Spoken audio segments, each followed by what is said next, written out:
စစ်စင်ရေးတွေကိုအရှိန်ထပ်မြင့်ပြီလို့အစ္စရေးပြောအီရန်မှာဆင်နွှဲနေတဲ့စစ်စင်ရေးတွေကနောက်ထပ်အဆင့်တစ်ခုစီကူးပြောင်းဝင်ရောက်လာနေပြီလို့အစ္စရေးကပြောကြားခဲ့ပါတယ်။ဖေဖော်ဝါရီ28ရက်နေ့မှာအစ္စရေးနဲ့အမေရိကန်တို့ပူးပေါင်းပြီးအီရန်ကိုလက်ဦးမှုယူတိုက်ခိုက်ခဲ့ရကစတင်လာတဲ့စစ်ပွဲက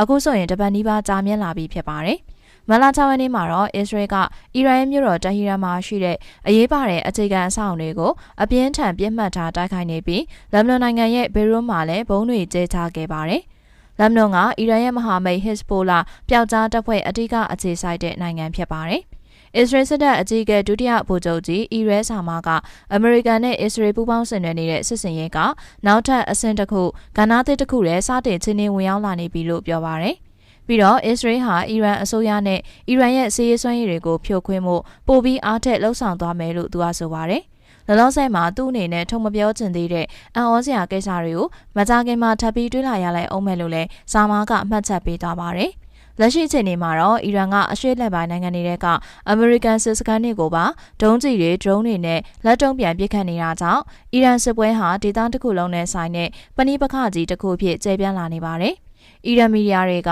မလ6ရက်နေ့မနက်စောပိုင်းကတည်းကတဟီရန်မြို့တော်ထဲမှာပြင်းထန်တဲ့ပောက်ကွဲမှုတွေဖြစ်ပွားနေခဲ့ကြောင်းအတည်ပြုခဲ့ပါတယ်။စစ်စင်ရေးတွေကနောက်ထပ်အဆင့်တစ်ခုစီကူးပြောင်းနေပြီလို့အစ္စရေးကပြောကြားခဲ့ချိန်မှာပဲအမေရိကန်ကာကွယ်ဝင်ကြီးဖယက်ဆက်ကလည်းအီရန်နိုင်ငံနဲ့တဟီရန်မြို့တော်မှာအသုံးပြုနေတဲ့အမေရိကန်ရဲ့ပစ်အားကတရက်ပြီးတရက်ပိုတိုးမြင့်လာနေကြောင်းပြောကြားခဲ့ပါတယ်။အီရန်ရဲ့အင်အားကြီးဆုံးလက်နက်ကိုင်တပ်ဖြစ်တဲ့ Islamic တော်လှန်ရေးအစောင့်တပ် IRGC ကအစ္စရေးရဲ့တိုက်ခိုက်မှုတွေအပြီးမရှိမနှောင်းမှာပဲအစ္စရေးပိုင်တဲ့ Evrin မြို့စီဒုံးကျည်တွေနဲ့တုံ့ပြန်ပစ်ခတ်ခဲ့ကြောင်းကြေညာပါတယ်။အီရန်စစ်ပွဲနဲ့ပတ်သက်ပြီးအမေရိကန်ကဘလို့အခင်းကျင်းတွေရှေ့ဆက်စီစဉ်ထားသလဲဆိုတာကိုတိတိကျကျမသိရသေးပါဘူး။အမေရိကန်သမ္မတဒေါ်နယ်ထရန့်ကအီရန်ကိုခြေလျင်တိုက်ခိုက်ရေးတပ်တွေဆေးလို့ဖို့ဆိုတာကလက်ရှိအချိန်မှာတော့အချိန်ဖြုံးတာတသက်ဖြစ်လိမ့်မယ်လို့ NBC သတင်းဌာနစီမှတ်ချက်ပေးခဲ့တယ်လို့အဲဒီကိစ္စကိုလောလောဆယ်မှာသူကလုံးဝစဉ်းစားမထားဘူးလို့ပြောပါတယ်။အီရန်ဟာရေတပ်တစ်ခုလုံးနှိပါပါဝင်အားလုံးကိုဆုံးရှုံးထားကြောင်းဆုံးရှုံးလို့ရနိုင်သမျှအရာအားလုံး